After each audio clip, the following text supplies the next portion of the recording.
The best way to generate reports to me using School Psych AI Sophia is going to be the report writer tool, the text input version.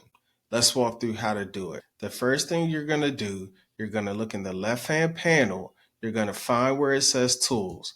You're going to click on tools. Then, just to get there quickly, you're going to click early access tools.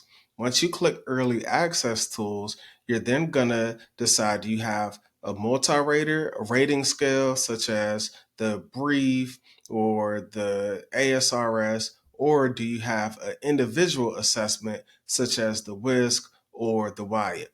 In this example, we're going to walk through how to use the WISC. So go ahead and click Report Writer Individual Assessments. And then you're going to see this box pop up. This is a tool. This is our report writer tool. There's two things you can do. If you click this toggle button, you can upload a score report or you can manually input text. For this version, what we're going to do, we're going to make sure that text input version is selected. I'm going to put inside of the description the prompting guide.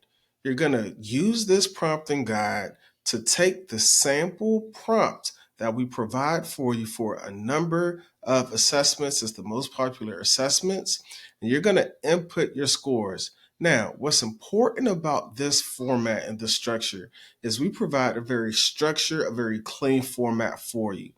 And we're giving Sophia exactly what we want for her to do. We're telling her to generate a narrative that we can use for our psychological evaluation. Here's the next part that's important. When you upload a PDF score report, it can be messy. We're trying to extract data, then we're trying to put it back together. And so we put a lot of scaffolding in place where it does a decent enough job. But with these models, there's still errors and there's still hallucinations. What we found by providing this very structured format, you can look and see how clean it is. It's one index with the score, and then the line item is very clean. The models perform better when it's structured in this format. The next key thing that we do here, we're able to still prompt and tell Sophia what we want her to do. So now we're telling her, you must provide interpretations for all primary index scores, including the full scale IQ. This part is important. The return output must be in narrative paragraph form. A lot of these models, for whatever reason, they like to return in bullets and number format. We don't want any of that. So we're going to tell Sophia, no bullets, no number. One of the things that is important, if you want detailed output back, you have to tell Sophia that. So this prompt here, it says go deep. I'll link that second prompting guide that we just put out, which gives really good information on the best ways that you should be prompting to get that best output back. And then we just remind Sophia about herself. Sophia, you are her. Use your deep expertise. You know this. You got this. All right. And write in psychological evaluations to identify trends and analysis and explain them clearly. And then simply select the assessment and hit submit. We'll give Sophia a few seconds. Typically, it takes anywhere from 30 to 60 seconds to run, depending on how detailed or complex the assessment. If it's a multi-rater, it can get up to about 90 seconds. So go make some coffee, take a break, and then we'll come back here in a few seconds. And that was actually pretty fast. Sophia is done already.